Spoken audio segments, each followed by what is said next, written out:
नमस्कार। कहते हैं कि इरादे मजबूत हों और नीयत साफ हो तो रास्ते की रुकावट ही क्या है, कुछ नहीं कर सकती। यानी कि असंभव को भी संभव किया जा सकता है और ये बात भारत पर सटीक बैठ रही है। पिछले कुछ सालों से भारत में जो इतिहास रचे हैं उसके बारे में दुनिया ने कल्पना भी नहीं की थी, लेकिन आज भारत की बढ़ती ताकत का एहसास दुनिया को हो चुका है।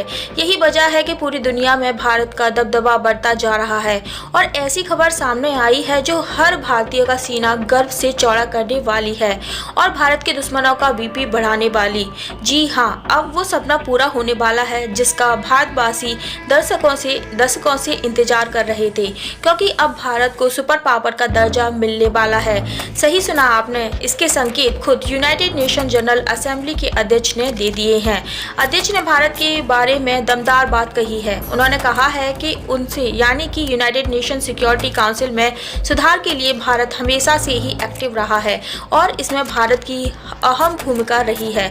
भारत अर्थव्यवस्था, विज्ञान और टेक्नोलॉजी के मामले में तेजी से आगे बढ़ रहा है और भविष्य में एक सुपर पावर भी बन सकता है।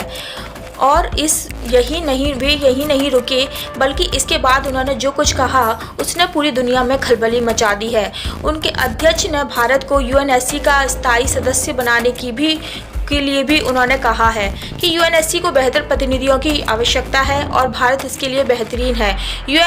यूएनजीए के अध्यक्ष ने ये भी बताया है कि भारत को यूएनएससी का स्थायी सदस्य क्यों बनाना चाहिए। उन्होंने इसके पीछे तर्क देते हुए कहा है कि जब यूएनएससी बना था तब भारत दुनिया के सबसे बड़े देश में शामिल नहीं था, लेकिन समय के साथ अब सब बदल चुका है और भारत की स्थिति भी आज की तारीख में पूरी दुनिया भारत की बढ़ती ताकत का लोहा मान रही है। आज भारत दुनिया के सबसे रसूखदार और शक्तिशाली देश में से एक है।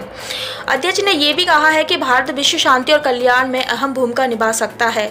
यानी कि पिछले कुछ सालों में भारत किस तरह से महाशक्ति बनकर उभरा है, अध्यक्ष का धमाकेदार बयान इसका सबसे बड़ा सबूत है। और ये उन लोगों के मुंह पर भी तमाचा है जो मोदी विरोध में इतने अंधे हो चुके हैं कि दुनिया में भारत को बदनाम करने के लिए नए प्रोपेगेंडा चलाते रहते हैं।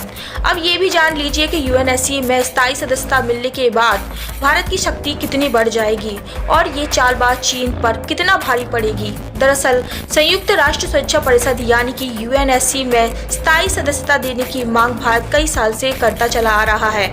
अमेरिका, फ्रांस, रूस और ब्रिटेन भारत को स्थायी सदस्य देने का समर्थन कर चुके हैं, लेकिन चीन इसमें अपनी टांग अड़ाने के लिए बार बार सामने आ जाता है। अगर भारत यूएनएससी का स्थायी सदस्य बन जाता है तो उसके पास वीटो पावर आ जाएगी। इसे एशिया में शक्ति संतुलन ही बदल जाएगा। तब एशिया महाद्वीप में केवल चीन ही नहीं बल्कि भारत भी एक बड़ी राजनीतिक ताकत के रूप में उभर सकता है और शामिल हो सकता लगेगा, जिसका असर ये होगा कि भारत की बात अंतर्राष्ट्रीय मंचों पर ज्यादा गंभीरता से सुनी जाएगी। एशिया को लेकर कई ऐसे फैसला संयुक्त राष्ट्र में आते हैं जिन पर चीन अपनी तानाशाही चलाता है।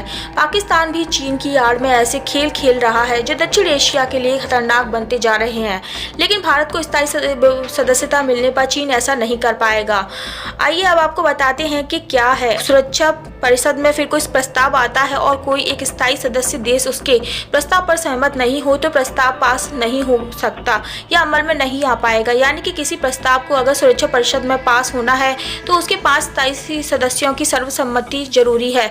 कोई एक देश भी विरोध करते हुए इसके खिलाफ वोट करता है तो ये वीटो के अंदर आता है और इसी वीटो का इस्तेमाल कर चीन लंबे अरसे से पाकिस्तान आतंकवादियों को ग्लोबल टेररिस्ट घोषित करने से बचता है। यूएनएससी में संयुक्त राष्ट्र अमेरिका, यूनाइटेड किंगडम, फ्रांस, रूस और चीन इसके स्थायी सदस्य हैं जो किसी भी प्रस्ताव को रोक सकते हैं या सीमित कर सकते हैं और चाइना में अपनी मनमानी करता रहा है। उम्मीद है यूएनएससी में स्थायी सदस्यता हासिल करने की भारत की मुहिम बहुत जल्द कामयाब होने वाली है और उसके बाद चीन अपने नापाक मंसूबों को भारत पर नहीं थोप पाएगा। दोस्तों, आपको वीडियो पसंद आई हो तो कृपया वीडियो को लाइक करें, चैनल को सब्सक्राइब करें और जुड़े रहें इस चैनल के साथ। धन्यवाद।